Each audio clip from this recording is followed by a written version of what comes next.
Dios les bendiga, les saludo el hermano Ricardo Gómez de la Iglesia Pentecostal Unida de Venezuela en Quinta Crespo, Caracas, presentando una vez más el programa Así dice la Biblia, una vez más agradecidos con Dios porque es un honor hablar y compartir lo que dice la palabra de Dios. Hoy, como cada viernes, me acompaña mi amigo el hermano Carlos Flores. Dios te bendiga, Carlos. Dios te bendiga, hermano Ricardo. Sean bienvenidos todos a su programa Así dice la Biblia. Estamos alegres y contentos por estar este viernes nuevamente con todos ustedes, buscando siempre la sabiduría que viene de lo alto, que es la sabiduría de Dios, sobre todo lo que dice la palabra del Señor, lo que dice su palabra, cómo enmarca la palabra del Señor, nuestros pasos para hacer esa lumbrera en nuestro camino que el Señor ha enmarcado para con nosotros. Amén, amén. Muy cierto. Y estamos pues ya finalizando un año prácticamente. Estamos en las últimas semanas, ha sido un año un poco complicado, pero el pueblo de Dios pues es uno de los que dentro de toda esta situación se ha beneficiado, por decirlo de una manera, porque este programa, así como muchos otros, como muchas transmisiones, se están llevando a través del internet para compartir lo que nos dice la palabra de Dios. Por eso este programa Así dice la Biblia es tan importante para nosotros poder escudriñar lo que dice la palabra de Dios. Y estamos haciendo la segunda parte de una serie que iniciamos la semana pasada. El tema central es Aprendiendo de Jesús. Aprendiendo de Jesús, y nosotros nos estamos basando en una porción de la palabra de Dios que está en el Santo Evangelio según San Mateo, capítulo 11, verso 29, que dice: llevad mi yugo sobre vosotros y aprended de mí, que soy manso y humilde de corazón, y hallaréis descanso para vuestras almas. Esta fue la única vez que el Señor Jesucristo dijo directamente: aprended de mí. Si hay un modelo a seguir para nosotros como cristianos, debe ser el Señor Jesucristo. Por eso nos llamamos cristianos, porque somos seguidores de Jesús. Me llama la atención que muchas personas se hacen llamar cristianos, pero realmente hacen muy poco de lo que hacía el Señor Jesucristo. Incluso Jesús llegó al extremo de decir: cosas mayores de las que yo hice, ustedes van a hacer. Y es un desafío para la iglesia del Señor llegar a este punto, porque realmente es necesario la humildad y la mansedumbre. La semana pasada hablábamos un poco sobre esto.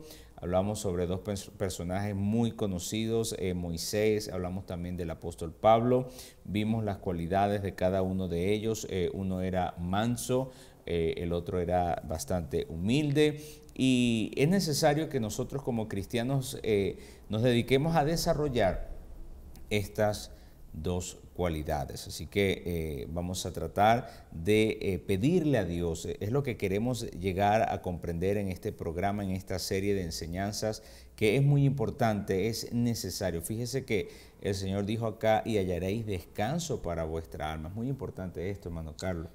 Es importante, como dice Ricardo, porque son cualidades, atributos que toda persona debe desarrollar, ¿no? Como individuo, toda persona debe entender de que tenemos atributos y cualidades, pero para un cristiano el atributo de la humildad y la mansedumbre es algo que se debe alimentar, es algo que se debe siempre regar todos los días y recordar lo que decía el Señor, lo que tú dijiste a través de la Escritura, que el Señor fue el único que tuvo estas dos condiciones plenas de mansedumbre y humildad. No tenemos 100% de ambas condiciones o atributos, pero debemos sobre todo pues cultivar estos atributos, Ricardo. Fíjense que hay dos palabras, ¿no? Estas dos palabras que estamos tratando de desarrollar. Quiero pues hacer este breve resumen para entrar en el contexto de lo que vamos a estar desarrollando hoy. Humildad. Humildad se dice que es una virtud moral, que es lo contrario a la soberbia, y que posee el ser humano en reconocer sus habilidades, cualidades y aprovecharlas en bien de los demás. Y no todos tienen esta capacidad, incluso los errores, las partes que no son tan buenas en cada ser humano, es muy importante tenerlas en cuenta. Y la mansedumbre, una persona mansa, es aquella que no ataca ni actúa con agresividad, sino que se muestra dócil en compañía de las personas y también quiere decir que es una persona sosegada, tranquila y apacible. Así que son cualidades que necesitamos desarrollar. También hablábamos un poco sobre la falsa humildad. De hecho, Jesús dijo, soy manso y humilde de corazón, porque hay a veces una humildad fingida, hay a veces una mansedumbre que no es realmente lo que Dios quiere, y por eso pues quisimos el día de hoy contrastar dos personajes que son muy conocidos en la historia bíblica, los dos primeros reyes de la nación de Israel, el cual es Saúl y David. Contraste entre Saúl y David. Estas dos personas pues fueron conocidas por sus pecados, el pecado de Saúl, el pecado de David.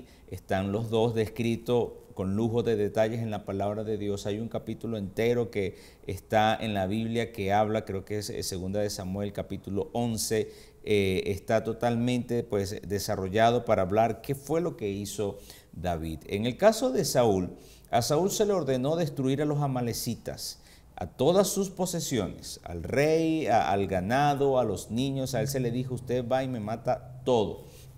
No voy a entrar hoy en explicar quiénes eran estos y por qué Dios hizo esto. Sin embargo, es importante entender que habiendo el rey Saúl recibido esta ordenanza, él le salvó la vida al rey. Él le salvó la vida al ganado y según sus palabras, esto está en la palabra de Dios, él lo hizo para hacer un sacrificio a Jehová, ¿no? Esas son sus palabras, repito.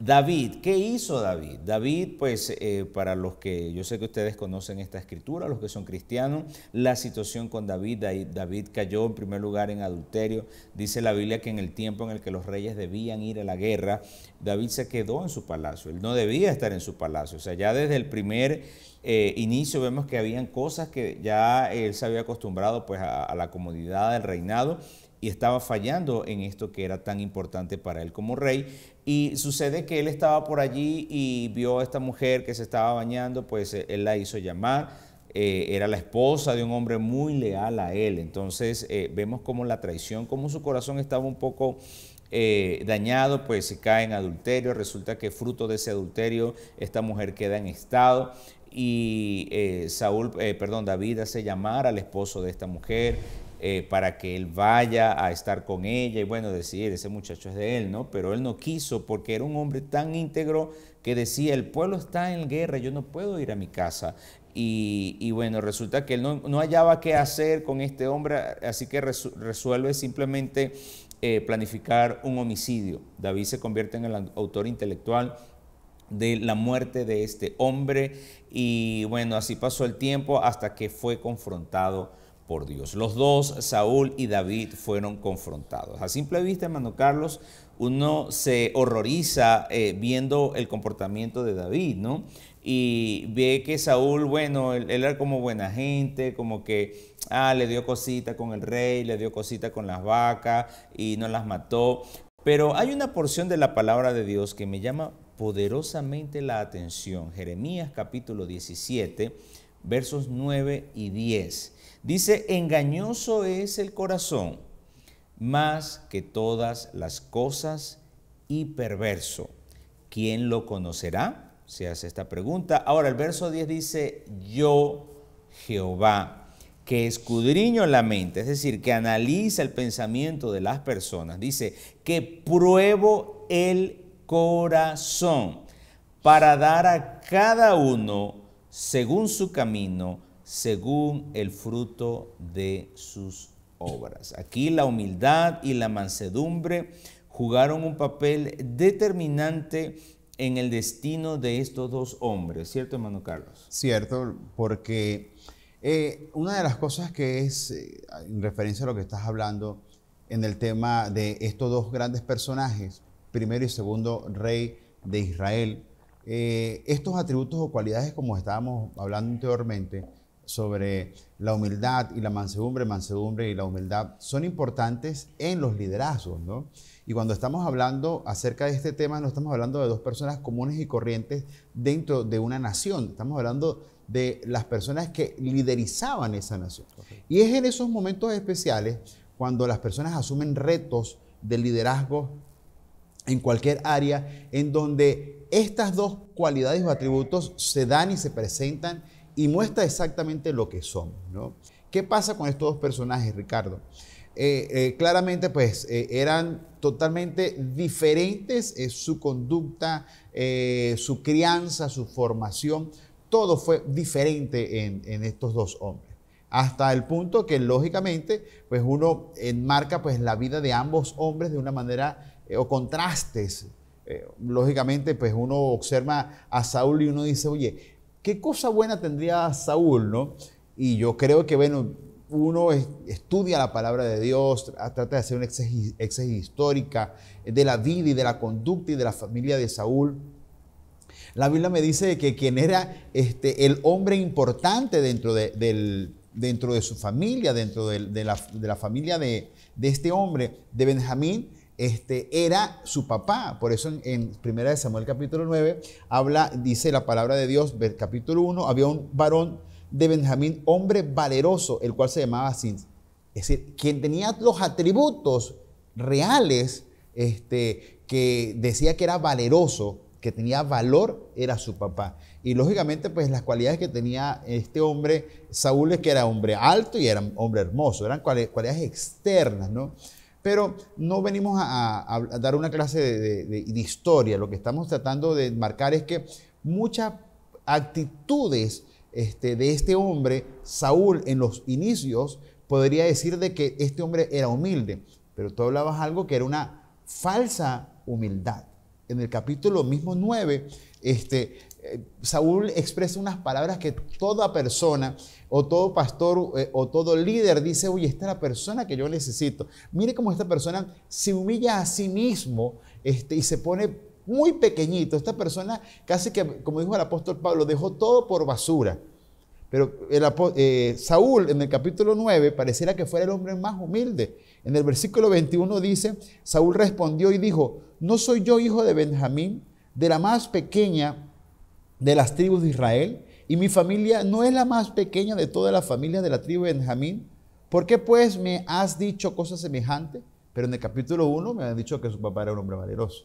O sea, todo el mundo, me imagino que vislumbró con estas palabras a Samuel, ¿no? Qué hombre tan humilde, qué hombre tan, como tan tranquilo. Y fíjese que vaya, que es la condición de un hombre como el cual necesitaba Israel.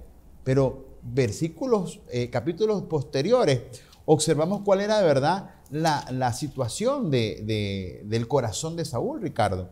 En el capítulo 15, cuando estás hablando acerca de la historia de los amalecitas con Agag, su rey y todo aquello, Saúl es desechado por Dios y Samuel se lo dice en el capítulo 24, en el versículo 15, versículo 24, dice, entonces Saúl dijo a Samuel, yo he pecado, pues he quebrantado el mandamiento de Jehová y tus palabras, porque temí al pueblo y consentí a la voz de ellos. Primero se justificó y dice, perdona pues ahora mi pecado. Como muchas personas cuando se arrepienten hoy en día, bueno, Señor, perdóname, aquí estoy. Es decir, falta más remordimiento que arrepentimiento. Pero dice, y vuelve conmigo para que adore a Jehová. Samuel habrá dicho, oye, qué bien, este hombre siente su corazón y quiere adorar a Dios. Y dice Samuel porque estaba molesto y Samuel respondió a Saúl, no volveré contigo porque desechaste la palabra de Jehová y Jehová te ha desechado para que no seas rey sobre Israel. Y el versículo 27 dice, y volviéndose Samuel para irse, dice que se asió de la punta de su manto y se rasgó. Saúl, para que no se fuera, le aló, lo detuvo de su manto y se rasgó. Entonces dice, entonces Samuel le dijo, Jehová ha rasgado hoy de ti el reino de Israel y lo ha dado a un prójimo tuyo mejor que tú. Además, el que es la gloria de Israel no mentirá ni se arrepentirá, porque no es hombre para que se arrepienta. Y dice el 30. Y él dijo, Saúl dijo, yo he pecado, pero te ruego que me honres delante de los ancianos de mi pueblo y delante de Israel y vuelvas conmigo para que adores a Jehová tu Dios. Y observe, ¿no?, las condiciones como está hablando. Primero dice, bueno, quiero que me honres delante de mis ancianos, delante de mi pueblo, para que adore tu Dios. Ni siquiera dice mi Dios, sino que adore tu Dios. Entonces observamos de que tal vez presentamos una falsa humildad cuando no era nada humilde y por supuesto no era nada manso, Ricardo. Imagínate que versículos anteriores observamos lo que él en su momento pues había hecho, ¿no? Ya había hecho algo que Dios tampoco lo había mandado, él había desobedecido muchas otras cosas y posteriormente también bajo la condición de que quería asesinar a David, su yerno. Ya David había sido instituido por unción para el pueblo de Israel y él mató a unos sacerdotes. Entonces, ¿sería manso y humilde Saúl? Definitivamente aquí faltan muchas cosas de estas dos cualidades, ¿no? Porque yo siento que lo que leía de Jeremías, ¿no? Que Dios prueba el corazón. Dios prueba el corazón. Y este hombre, Saúl, pues tenía una posición que muchas personas hubiesen querido tener. Y la actitud que él está tomando, yo me imagino a Dios viéndolo. Y algo muy importante, no estamos hablando de Samuel, pero es importante para los que no saben, que Samuel intercedía por Saúl. Samuel abogaba ante Dios por Saúl. Pero con todo y que Saúl, pues, o Samuel sentía algo o tenía afecto por Saúl, pues la actitud que él tuvo fue la correcta, porque era necesario obedecer lo que Dios había determinado. Y ya había una determinación clara de parte de Dios y la actitud de Samuel definitivamente fue la correcta, porque al verlo, me lo imagino yo, pues no sé si decepcionado sería la palabra ideal, pero definitivamente ya estaba demostrando Saúl que no estaba en sintonía con el Espíritu de Dios, en ninguna manera, porque él pues tenía que conocer a Dios. Dios es un Dios celoso y él es el dueño de la venganza. Y más adelante uno puede leer esta historia que uno mira la forma en la que Samuel acaba con la vida de Agag, del rey de Amalek, fue tremendo, ¿no? Porque en pocas partes uno lee en la Biblia que fue tan descrita la forma en la que murió. Y dice acá la Biblia que Samuel cortó en pedazos a Agag, ¿no? Es fuerte la forma en la que lo hizo, porque realmente la palabra de Dios se debe cumplir. Se debe cumplir el mandato de Dios. Si Dios lo manda a uno a hacer algo, uno lo debe hacer. Recuerdo a Abraham cuando se le mandó pues a que sacrificara a su hijo, que tanto le había costado tenerlo. Él fue y él iba hasta el final porque la obediencia para Dios es importante. Esa es una característica de la que hablamos la semana pasada, de la falta de mansedumbre, ¿no? Exactamente. Moisés, escúcheme bien, era una persona que era muy mansa, ¿no? Pero le costaba escuchar. El Señor le dio unas palabras a Moisés y no las hizo como el Señor lo había mandado. Samuel le había dicho lo que en su momento había que hacer con todos los amalecitas, pero Saúl pensó que era mucho más importante lo que él pensaba y lo que él analizaba que lo que Dios le había dicho a Samuel que tenían que hacerle a los amalecitas. Otra de las condiciones, también lo hablamos la semana pasada, el monopolio del liderazgo. Moisés había monopolizado casi todo el liderazgo en toma de decisiones. Jetro más bien fue el que lo hizo un poco como que retraerse esa situación, pero Saúl pensaba que él podía ser profeta, podía ser sacerdote y podía ser rey. Eso es algo que le sucede mucho a las personas con esa mansedumbre. Las personas muy mansas creen que pueden hacer todas las cosas porque con su término muy apacible, muy tranquilo, creen que pueden dominar todas las condiciones de todos los liderazgos. Sí, señor. Y aquí pues definitivamente en el caso de Saúl quedó demostrado pues que no dio la talla.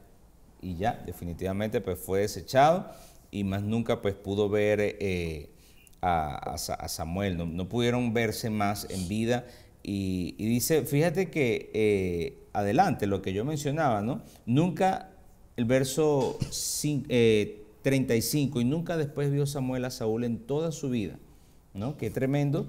Y me imagino, pues, y bueno, eso está en la Biblia, ¿no? Que uno mira la forma de vida de Saúl después de esta situación, nunca fue el mismo. No. Empezó a decaer, bueno, hasta el momento pues que le tocó entregar lo que tenía que hacer, pues incluso cuando más adelante uno empieza a ver el papel de David en la vida de Saúl, pues tocando el arpa y bueno, que este hombre se sentía mal y luego los celos, luego pues que lo quería matar y bueno, hasta el final de sus días pues realmente ni humildad ni mansedumbre había por ninguna parte. Así que esto es muy importante, estudiar la vida de Saúl, porque son errores que uno como líder no debe cometer. Y pareciera que nos enfocáramos mucho en liderazgo, pero realmente en algún momento de nuestra vida nosotros vamos a tener una posición. Yo creo que todo padre de familia, todo cabeza de hogar es un líder en su casa.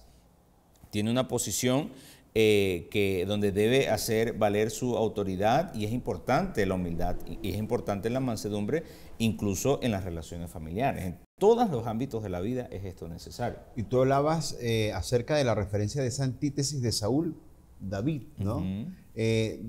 Por una de las locuras, la primera locura que comete Saúl, el Señor comienza a enmarcar cómo iba a ser el próximo rey. Ese próximo rey tenía condiciones ya bastante claras, y a veces veamos las condiciones hasta generacionales y familiares que se enmarcan en la palabra del Señor, ¿no? Cuando observamos el caso de David, el libro 1 Samuel capítulo 13, este hombre se adelanta a hacer sacrificio porque Samuel había tardado supuestamente cuando venían los filisteos, y dice el versículo 13, entonces Samuel 13 de 1 Samuel, entonces Samuel dijo a Saúl, locamente has hecho, no guardaste el mandamiento de Jehová. No escuchaba nunca, ¿no? Tu Dios, que el que te había ordenado, pues ahora Jehová hubiera confirmado tu reino sobre Israel para siempre. Mas ahora tu reino no será duradero. Jehová se ha buscado un varón conforme a su corazón, al cual Jehová ha designado para que sea príncipe sobre su pueblo, por cuanto tú no has guardado lo que Jehová te mandó. Entonces, una de las condiciones que Dios ya había visto en este caso de David era que tenía una similitud en su corazón, a pesar de que lógicamente David no fue perfecto, fue un hombre imperfecto, y eso es lo que me gusta de la palabra del Señor. El Señor muestra sus personajes de carne y hueso con sus errores y con sus problemas, y eso significa que si el Señor pudo tratar con ellos, va a tratar conmigo y va a tratar contigo, va a tratar contigo, Ricardo. Entonces, David, a pesar de todos sus problemas, el Señor, a través de la boca de Samuel, le dice que se había buscado un hombre conforme a su corazón. Tú lo decías cuando hablabas de las palabras que Jesús hablaba de que mansos y humildes de corazón. Y esa condición la llenó Jesús. Y por ende también, pues lógicamente Jesús viene de la descendencia de David. Y eso es generacional, porque cuando tú observas en la Escritura, Judá fue el que cuando tenían que llevarse a Benjamín para que José lo viera y no sabían, él puso su familia como que, mira, pongo a mi familia por la vida de mi hermano Benjamín. Y cuando fue a hablar con José, él dijo, mira, y comenzó a justificar y comenzó a defender a Benjamín. Entonces, y obsérvese de que el primer rey de Israel era un benjamita y el segundo era un hombre de la tribu de Judá. Y observamos cómo en los primeros inicios de la genealogía del pueblo de Israel, cómo Judá defendió a Benjamín. En este caso, Benjamín le tocó ceder el cetro, el reino a Judá, porque ya era una condición de promesa que Dios le había dado a través de la bendición de Jacob hacia sus hijos. Ahora bien, Ricardo, observemos de que la condición de David tenía muchas cosas de mansedumbre y humildad. No era un hombre 100% pues perfecto, ¿no? Pero es un hombre que durante toda su vida pues le tocó argot popular venezolano, aguantar la pela, como se dice en Venezuela. Era despreciado por sus hermanos, era un hijo bastardo. Este hombre fue despreciado hasta por su propio suegro y le tocó huir. Este hombre tuvo las condiciones hasta de poder asesinar a Saúl y no arremetió contra Saúl. Pudo haber matado a Mefiboset y no lo mató, lo sentó a que se sentara en la mesa. Entonces las condiciones de su corazón me marca la humildad. Pero hay un hecho que marca la diferencia. David, cuando Natán fue y lo confrontó y lo enfrentó, él no se defendió. Él aceptó su error. Su triple pecado lo aceptó. Saúl, observe, dijo abiertamente, sí he pecado, pero mira, necesito que me honres. David no dijo nada. David se humilló, entró en silicio, comenzó a llorar amargamente. Él pudo haber hecho lo que Saúl hizo con los sacerdotes. cuando aquellos sacerdotes le entregaron los panes de la proposición a David se me escapa la palabra, la espada de Goliat, perdón, disculpe, dice que Saúl se molestó tanto que los asesinó a los sacerdotes. David pudo haber hecho lo mismo con Natán y no lo hizo, Ricardo. Correcto, sí, sí. Y fíjate que enlazando la situación en Saúl y David, me llama poderosamente la atención dos expresiones que fueron mencionadas que yo me imagino que a Saúl le hicieron ruido, ¿no? La porción que le dije de 1 Samuel 13, alguien conforme a mi corazón, le dijo en una ocasión, está conforme al corazón, y luego en 1 Samuel 15, 28 le dijo, y ha dado a un prójimo tuyo mejor que tú. Fuerte esa expresión, fuerte esa expresión. Y ya hablaba de lo que Dios estaba viendo en David, porque ya había una cualidad importante que se sabía de David. Ahora, David, pues sabemos toda la historia de él, desde un principio, pues cómo era él como pastor, cómo venció a Goliat, cómo vivió ese periodo de tiempo, aquellos años entre que venció a Goliat y que murió Saúl, y bueno, luego el tiempo que llegó a ser rey. Pero pasaron cosas muy fuertes en la vida de David con esta situación con Betsabé, ¿no? Que yo lo mencioné ahora hace unos minutos atrás, ¿no? Y es un pecado que se ve bastante fuerte, ¿no? Pero hay que escudriñar. Por eso es que es tan importante, hermano Carlos, y importante escudriñar la palabra de Dios y ver cómo todo lo que está escrito guarda relación una cosa con otra. No hay nada que se contradiga en la Biblia y son cosas que a veces la gente no entiende. Pero ¿qué pasó con David? No, evidentemente el poder es algo que cambia a las personas. Es muy importante mantener ese cuidado, ¿no? de que el corazón no se dañe. Y lamentablemente, pues ni siquiera David, que andaba conforme al corazón de Dios, tuvo ese cuidado y lamentablemente pues, llegó en un momento en el que él, sabiendo que debía sacrificarse, sabiendo que debía ir a la guerra, él se quedó. Ahora, fíjate que aquí la Biblia pues me habla, yo quiero leer, voy a resumir la historia porque realmente es bastante extensa, pero 2 de Samuel capítulo 12, Natán llega donde David. Natán pues un hombre 100% seguro, hermano Carlos, pues porque no cualquiera va a hablar con un rey a decirle, mira, tú te estás portando mal porque, y más en la condición en la que andaba David, pero él confiaba en Dios y bueno, le mencionó una historia de un hombre que tenía, bueno, usted puede leer la historia. Lo cierto es que, versículo 7, entonces dijo Natán a David, tú eres aquel hombre. Así ha dicho Jehová, Dios de Israel, yo te ungí por rey sobre Israel y te libré de la mano de Saúl y te di la casa de tu señor y las mujeres de tu señor en tu seno. Además te di la casa de Israel y de Judá. Y si eso fuera poco, te habría añadido mucho más. ¿Por qué pues tuviste en poco la palabra de Jehová haciendo lo malo delante de sus ojos? A Urías Eteo heriste a espada y tomaste por mujer a su mujer y a él lo mataste con la espada de los hijos de Amón. Ahora viene la consecuencia de su pecado, por lo cual ahora no se apartará jamás de tu casa la espada, por cuanto me menospreciaste y tomaste la mujer de Urías Eteo para que fuese tu mujer. Así ha dicho Jehová, he aquí yo haré levantar el mal sobre ti de tu misma casa y tomaré tus mujeres delante de tus ojos y las daré a tu prójimo, el cual yacerá con tus mujeres a la vista del sol, porque tú lo hiciste en secreto, mas yo haré esto delante de todo Israel y a pleno sol. Tampoco es que fue blando Dios con David. No, claro. Hay gente que dice, no, pero ¿qué pasó? Se lo perdonó así, tan suave, ¿no? Pero qué fuerte recibir esta sentencia, hermano Carlos. Esto no es algo sencillo y todo esto se cumplió, hermano Carlos. Toda esta condenación se cumplió. Pero ¿qué sucedió? ¿Qué le dijo David a Natán? Entonces dijo David a Natán, pequé contra Jehová. Y Natán dijo a David también, Jehová ha remitido tu pecado, no morirás. Yo sugiero a las personas que nos están viendo, usted puede leer el Salmo 51.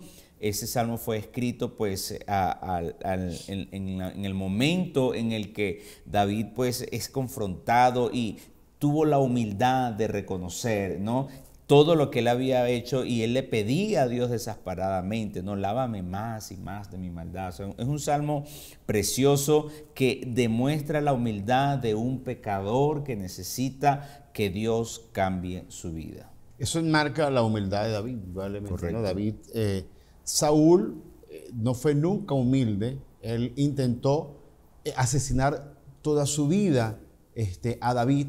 Ya a los últimos años se dedicó plenamente, fue a eso, ¿no? A matar ya al ungido del Señor, porque ya había sido desechado. David nunca trató por ningún medio de ocultar su pecado. Ya había pasado lo que había pasado, ya tenía la sentencia. Él jamás trató de revertir la sentencia que Dios le había dado. Él trató de llevar pues de la mejor manera ya la sentencia que Dios le había dado, y jamás trató de torcer eso. Eso es el contraste de humildad de uno. Saúl ya tenía una sentencia, pero él quería revertir de como fuera esa sentencia. Voy a matar a David, ese que me han dicho que era mejor que yo y que era conforme al corazón, voy a matarlo. David no, David dijo, bueno, perfecto.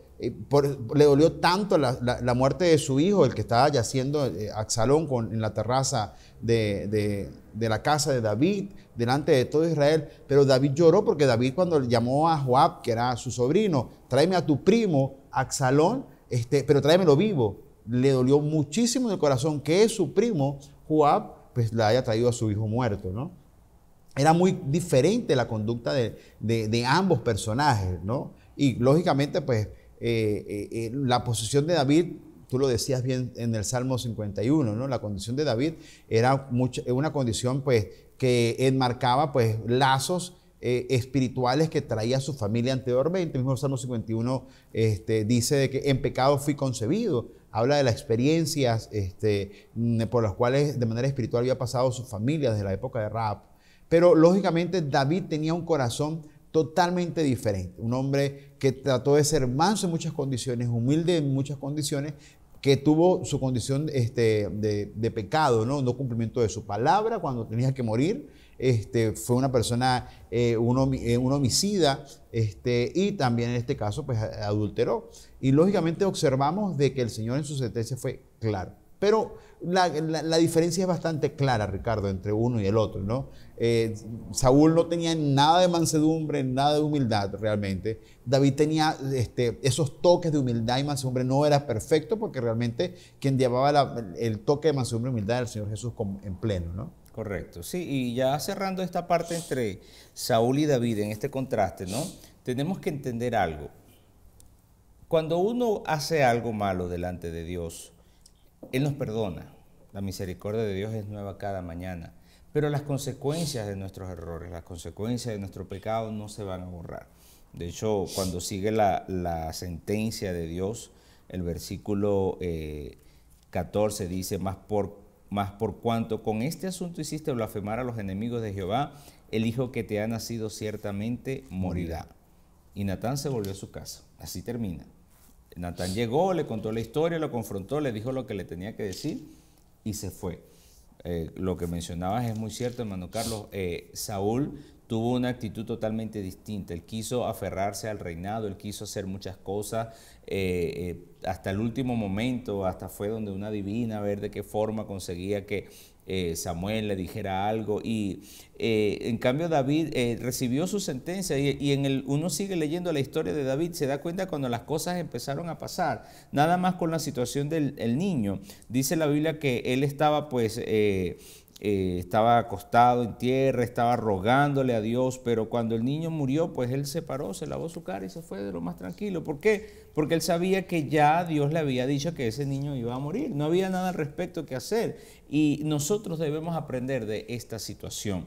Amigos y hermanos que nos están viendo en este programa, guardémonos y tengamos la humildad de reconocer, porque el arrepentimiento, hermano Carlos, es lo que nos ayuda a alcanzar la salvación. Porque mire, pudiésemos hablar de santidad, pudiésemos hablar de paz, pudiésemos hablar de muchas cosas que son importantes en un cristiano. Yo creo que todo nace de la humildad y de la mansedumbre, porque Jesús es el mismo ayer, hoy, por los siglos. O sea, esto se dejó en la palabra de Dios con algún propósito y Dios lo mencionó, no, aprended de mí que soy manso, que soy humilde, porque esas cualidades iban a ser falta. Y en estos tiempos de Jesús, hermano Carlos, vamos a ir a hablar un poco del Nuevo Testamento, ¿no?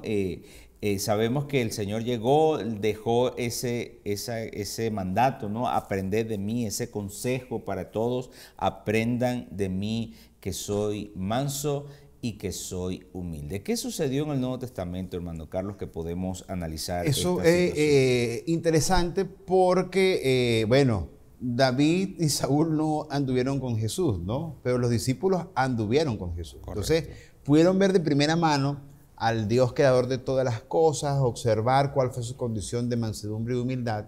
Pero en el tema de liderazgo que se presentó posteriormente, post Jesús, podríamos decir, ¿cuáles eran las condiciones de los líderes de aquella época? Y hay dos que nos vamos a nombrarlo hoy, como hablamos de Saúl, hablamos de David, vamos a hablar de no tan enconados las diferencias que había entre Saúl y David, pero sí habían diferencias, por ejemplo, entre los líderes bajo las personalidades de mansedumbre y humildad. El apóstol Pedro, el apóstol Pablo. Líder, la semana pasada hablamos un poquito del apóstol Pablo, pero vamos a ver los contrastes de los caracteres para estos dos personajes, líderes de la palabra del Señor, predicadores de la palabra del Señor, el apóstol Pedro y el apóstol Pablo. Ambos tenían condiciones, correctamente, en el cual uno tenía, trataban de entrelazar la mansedumbre y la humildad. Unos tenían más que otros, más mansedumbre, más humildad. Y cuando vemos al apóstol Pedro, ¿no? El apóstol Pedro, después de la resurrección de Jesús, predicador de la palabra del Señor, ¿no? El apóstol Pedro, antes del Señor Jesús, una persona intemperante, una persona que no tenía nada de mansedumbre, nada de humildad, pero el caminar de 3 años con el Señor, pues le enseñó muchísimas cosas, ¿no? Y el apóstol Pablo, pues también lo conocemos, fariseo, en sus inicios, en sus momentos, pues tampoco tenía toques de mansedumbre y humildad por ningún lado, pero el llegar a los pies del Señor le hizo cambiar la vida, ¿no? Y hablábamos, imagínate, el apóstol Pablo, perseguidor de Jesús, le sale el Señor al encuentro, por eso el Señor se le presenta al apóstol Pablo, le da unas palabras, lo deja ciego, pero él hizo lo que la palabra de Dios, aquella luz, habló con él, y lo hizo exactamente igual. No comenzó a confrontar sus pensamientos. ¿Qué sería esa voz? ¿Será un extraterrestre? Hoy dirían las personas. ¿Qué habrá sido? No, pero dice que él aceptó que ese era Jesús, que era el Señor, y no hizo más preguntas. Entonces, ellos comenzaron poco a poco ese sistema de aprendizaje de mansedumbre y humildad. Pedro, su condición de mansedumbre y humildad lo vivió muy directamente de la vida de Jesús. El apóstol Pablo le tocó manejar muchas condiciones porque no lo querían dentro del círculo de los apóstoles y lo mandaron con Bernabé, ¿no? Sabiendo que Bernabé, como lo hablamos en unos programas anteriores, también fue discípulo de Gamaliel, se conocían en la escuela de Gamaliel y ya eran conocidos. Entonces él comenzó a aprender bajo el espectro de otro líder importante, como fue en este caso Bernabé, dentro de la iglesia. Ahora bien, el libro de Hechos capítulo 15 comienza un hecho en el cual pues existen como un preludio de ciertos caracteres. El primer concilio de Jerusalén, ¿sí? El primer concilio de Jerusalén, Ricardo, usted lo puede leer, comienzan a hablarse acerca de las condiciones que tenían que enmarcarle y decir a los gentiles al cual estaban predicando en el Asia. Y el apóstol Pedro da unas palabras que usted diría, bueno, este hombre no es nada humilde, ¿no? Muchos en Sudamérica dicen, este hombre parece argentino, ¿no? Las personas que nos están escuchando.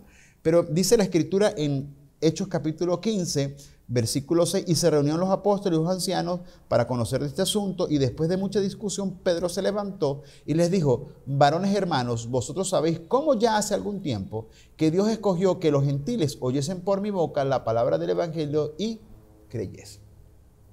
Nosotros sabemos que el apóstol Pedro habló esas palabras, tal vez porque estaba en un círculo y lo quiso decir de una manera pues de preponderancia, pero él no fue llamado para eso. Que él lógicamente fue a la casa de Cornelio es otra cosa, pero quien fue llamado para predicar a los gentiles fue el apóstol Pablo. Libro de Hechos capítulo 9, por palabras de Jesús. Es decir, no porque él le haya ido a predicar a Cornelio, no. Jesús instituyó al apóstol Pablo para eso. Libro de Hechos capítulo 9, versículo 15 dice, el Señor le dijo, ve porque instrumento escogido me es este, hablando del apóstol Pablo, para llevar mi nombre en presencia de los gentiles y de reyes y de los hijos de Israel, porque yo le mostraré cuánto le es necesario padecer por mi nombre. Él ya tenía una sentencia en su humildad. Él tenía que padecer por el nombre de Jesucristo. Ahora, tiempo después sucede el famoso problema de ellos que me enmarca la palabra del Señor. Eso lo podemos buscar en el libro de Gálatas. Podemos enmarcar la escritura cuando en su momento la palabra del Señor me muestra de que el apóstol Pablo exhortó al apóstol Pedro. ¿Y lo exhorta bajo qué condición, Ricardo? Lo exhorta bajo la condición de que él estaba llevando mal su vida personal a la hora de cómo tratar tanto a gentiles como a judíos. Y ese problema realmente pues enmarca un problema bastante enconado para ellos. ¿Y por qué bastante difícil para él?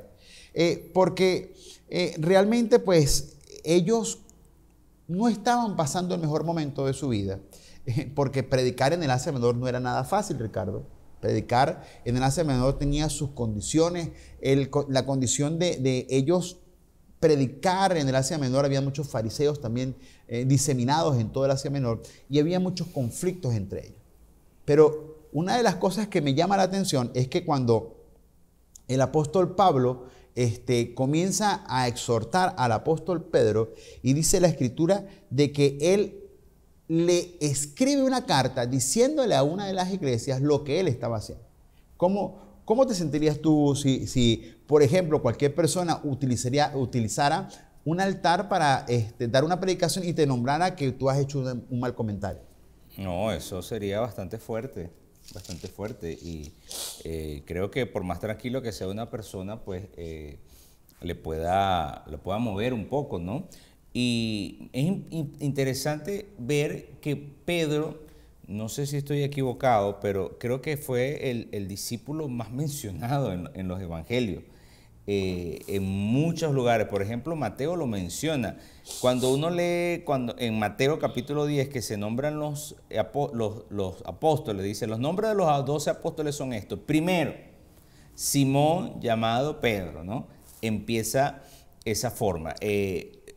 Pedro aprendió, yo creo que, bueno, de todo con Jesús, de todo. Él era un pescador, yo no sé qué grado de instrucción tendría, pero si se leía, si escribía, no sé, no veo un resumen completo de su vida, pero él era un pescador, a eso él se dedicaba, el Señor lo llamó, él empezó a trabajar con el Señor Jesucristo. Vemos cómo Jesús en una ocasión le dijo, el capítulo 16, no sabemos el verso 18, yo también te digo que tú eres Pedro y sobre esta roca edificaré mi iglesia. Bueno, sabemos que Jesús vio algo especial en él. Pero ¿qué sucedió más adelante, no? Cuando Jesús anuncia su muerte, dice el verso 22 de este mismo capítulo 16. Entonces Pedro, tomándolo aparte, comenzó a convenirle diciendo, Señor, ten compasión de ti, en ninguna manera esto te acontezca, ¿no? Como que, oye, Jesús, por favor, no te crucifiques, ¿no? Pero mira lo que le dijo Pedro, quítate delante, el Señor le dijo a Pedro, quítate delante de mí, Satanás, me eres tropiezos, ¿no? Porque pones la mira en las cosas de Dios y no en las cosas del hombre. Mira esa relación que había entre Jesús y Pedro, ¿no? Luego la negación, Señor, jamás, antes que cante el gallo 3 veces, ¿no? Y cómo, no sé, ya después que el Señor lo ascendió a los cielos, Pedro pues atesorando cada una de esas cosas. Luego en Hechos capítulo 2, pues el Señor lo usa para transmitir y hablar de una forma muy diferente, ¿no? A la que había sucedido apenas unos 3 años atrás, y llega ese momento que tú estabas leyendo, ¿no? Donde no solamente había tomado esa acción, sino que luego el apóstol Pablo, alguien que para muchos puede decir, bueno, un nuevo, un recién llegado, ¿no? Porque, bueno, yo estuve con Jesús, tú no estuviste con Jesús, ¿ves? Yo fui el que prediqué, yo estuve en el aposento alto. ¿Y qué se cree este, no? Para decirle a una gente lo que yo hago o no hago mal, porque no me escribe a mí, ¿sí o no? Pero, ¿qué humildad la de Pedro? ¿Por qué? Porque él realmente reconoció, porque más adelante yo sé que tienes esa nota por allí, donde pues él escribe y le dice, mira, háganle caso al apóstol Pablo. Prácticamente es lo que le dice, porque esto es importante, saber que Dios prueba el corazón. Yo creo que esta fue una forma en la que el ministerio de Pedro fue probado, porque no cualquiera, o sea, tú lo dijiste y me lo preguntabas a mí, y yo sé que si yo te lo pregunto a mí sucede lo mismo. Mira, ¿qué pasa aquí, no? Porque tú estás hablando de mí en público. Comenzamos los problemas en WhatsApp. Si estamos en un grupo nos desgarramos. Exactamente, nos decimos de todo. ¿Qué te pasa? Claro. Notas de voz, fotos de la evidencia. Mira, me dijeron esto, ¿no? Y uno dice, bueno, así no se manejan las cosas. Pero es importante, hermano Carlos, saber que mientras más alto el Señor lo ponga a uno, pues más humilde hay que ser, porque hay muchas cosas que no nos van a pasar. Y si nos vamos en retrospectiva otra vez a David, nos damos cuenta que varias veces él tuvo situaciones que uno esperaría otro comportamiento de él. Él pudo haber matado a Saúl, por ejemplo, cuando estaba durmiendo en la cueva, pero él no lo hizo porque él sabía, Dios me guarde de tocar al ungido de Jehová. Eso es humildad, porque ya él había sido ungido como rey. Y él sabía que Saúl estaba en pecado. O sea, él tenía justificación para hacer su cosa, para hacerlo, y no lo hizo. En una ocasión alguien iba por allí gritándole cosas, lanzándole cosas del camino, y no recuerdo si fue Joab o alguien que le dijo, mira, ¿tú quieres que yo vaya y acabe con la vida de esa persona? No, déjalo. Si él lo está haciendo, Jehová lo permitió. Esas son cosas que tú miras y llaman la atención. Y ahora Pedro, pues, le tocó. Capaz esta experiencia en Hechos que tú estabas leyendo, pues, todavía estaba en ese proceso, porque realmente nadie es perfecto, hermano Carlos. Yo me he dado cuenta que en este camino Dios nos llama a los capacitados. Escuché esta frase que me gusta mucho. Él capacita a la gente que llama, ¿no? Él con poco hace algo grande, de lo vil, de lo menospreciado, de lo que nadie quiere, pues Dios hace cosas grandes. Y una de las cosas que estamos analizando en esta hora es que hay momentos en que nosotros nos vamos a dar cuenta de que nos faltó esa mansedumbre y nos faltó esa humildad. Es allí donde nosotros debemos observar, oye, tengo que pedir más un espíritu de mansedumbre, tengo que orar para que el Señor me dé un toque más de humildad. Porque el apóstol Pedro, tal vez es lo que te hablaba, en aquel momento del concilio fue un poco altivo, ¿no? Pero después en el libro de Gálatas, cuando a los Gálatas le hacen una predicación, capítulo 2 del verso al 11, usted lo puede leer, Pablo reprende a Pedro en Antioquía, y él dice por escrito lo que el apóstol Pablo, él pudo ver despotricado del apóstol Pedro. Pero lo que tú decías en el libro de Segunda de Pedro, capítulo 2, observamos Segunda de Pedro, capítulo 3, dice el versículo 15, y tened entendido que la paciencia de nuestro Señor es para salvación, como también nuestro amado hermano, escúcheme bien, nuestro amado hermano Pablo. Yo creo que Ricardo, si yo hubiera hecho lo contrario, no me hubiera hecho ni siquiera ni amado, ni nuestro, ni hermano, no hubiera hecho absolutamente nada. Le digo, no le hagan caso. Claro, tal cual. Y dice, según la sabiduría que le ha sido dada, os ha escrito casi en todas sus epístolas, hablando en ellas de estas cosas, entre las cuales hay algunas difíciles de entender. Y él da una recomendación diciéndole, mira, el Señor le dio una sabiduría especial a él, que no la tengo yo, no la tengo más nadie, que bueno, es cierto, me exhortó porque tenía razón, y yo tengo que aceptarlo, pero no porque mi condición de ser el primer predicador de ganarme el 3,000 almas, el gran evangelista, voy a quitarle mérito al apóstol Pablo, y porque me hizo eso me voy a ver. Entonces ahí se demostró cómo el Pedro intemperante, el falta de humildad con Jesús, el Señor lo llevó poco a poco, y en los últimos años él aprendió eso. Pablo podría hacer todo lo contrario, ¿no? Qué falta de humildad, qué falta de toque de liderazgo del apóstol Pablo para que de una u otra manera este hombre fuera tan difícil, tan rudo, tan muchas cosas. Pero el apóstol Pablo también tuvo momentos en el cual tenía que agachar la cabeza. Cuando observamos el libro de Hechos, cuando el mismo apóstol Pablo predicaba acerca de los gentiles y todo aquello, en el capítulo 21 del libro de Hechos, que después podemos conversar en otro programa acerca de esto, me dice en Hechos capítulo 21 del 17 en adelante, yo voy a resumir, lo puede leer en su casa, va a observar de que él es arrestado desde el templo. Cuando después va a visitar a Santiago y a los ancianos incitan al apóstol Pablo juntamente con Santiago el apóstol a que él cumpla el voto de Nazariato.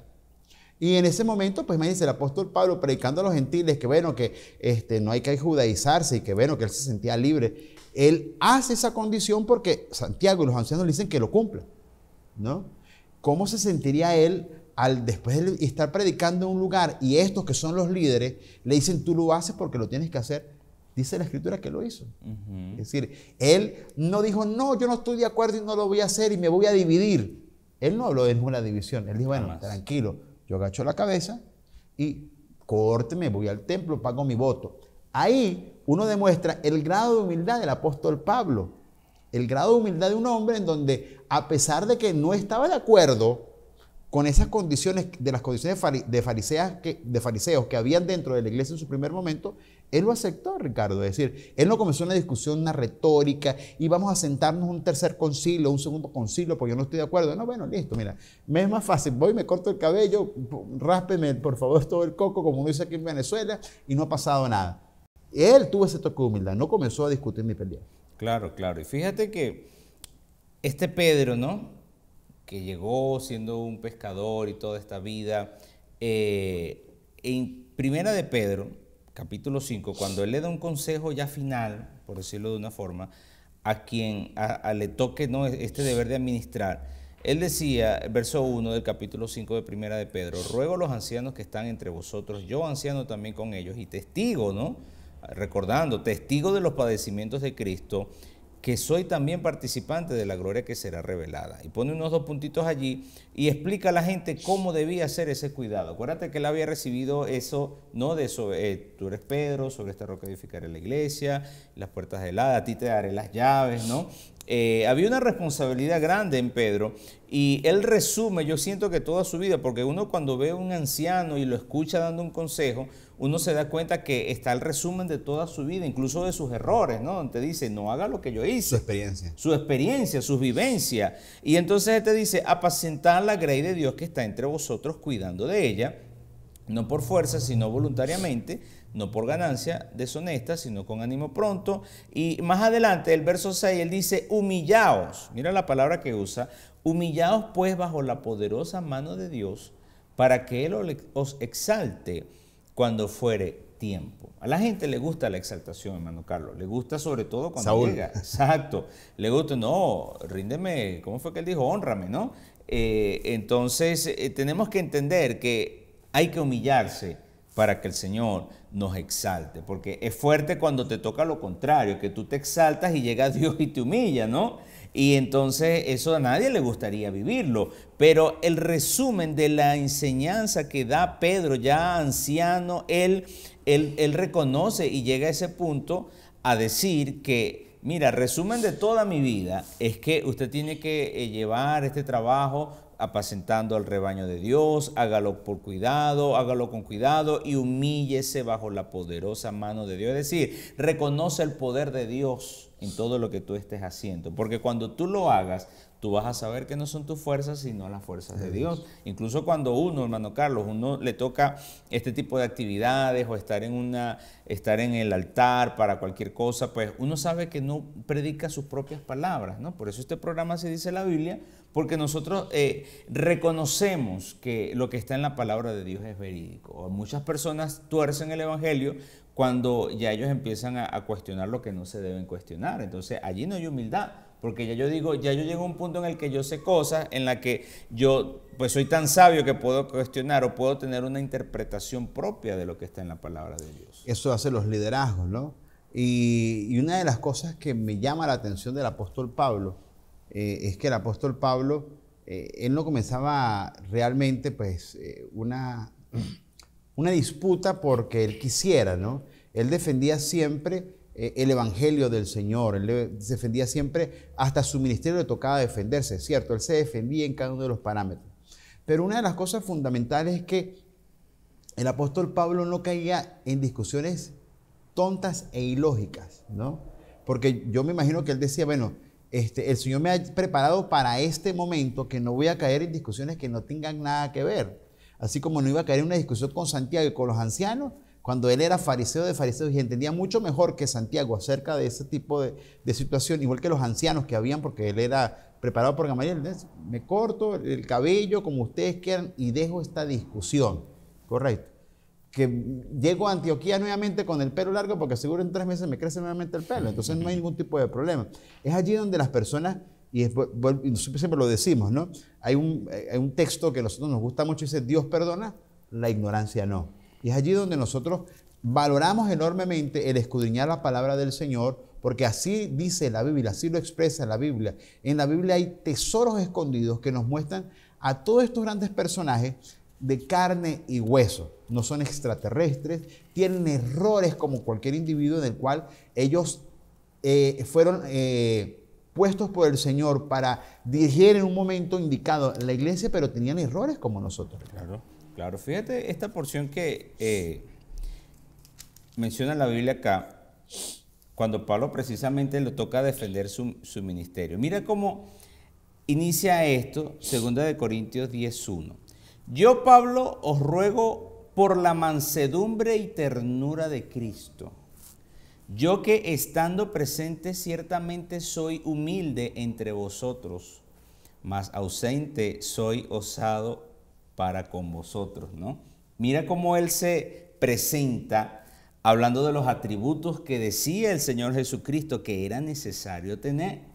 Yo, Pablo, os ruego por la mansedumbre y ternura de Cristo, no su propia mansedumbre, la mansedumbre que yo me imagino que Dios le dio a él, ¿no? Porque una cosa era aquel Saulo intemperante, celoso de la ley, pero cuando llegó a los caminos de Dios, el Señor le dio esa mansedumbre, ¿no? Mansedumbre y ternura de Cristo. Yo que estando presente ciertamente soy humilde. Fíjate que él se habla a sí mismo, bueno, yo estoy con ustedes, yo soy humilde, pero bueno, me voy, soy osado. Me imagino que cuando les escribía sus cositas, pues como decimos aquí en Venezuela, le alaba las orejas, ¿no? Epa, estoy oyendo aquí que la cosa no está bien. Entonces, es importante, hermanos, entender que el ministerio del apóstol Pablo, pues él lo llevaba de esa forma.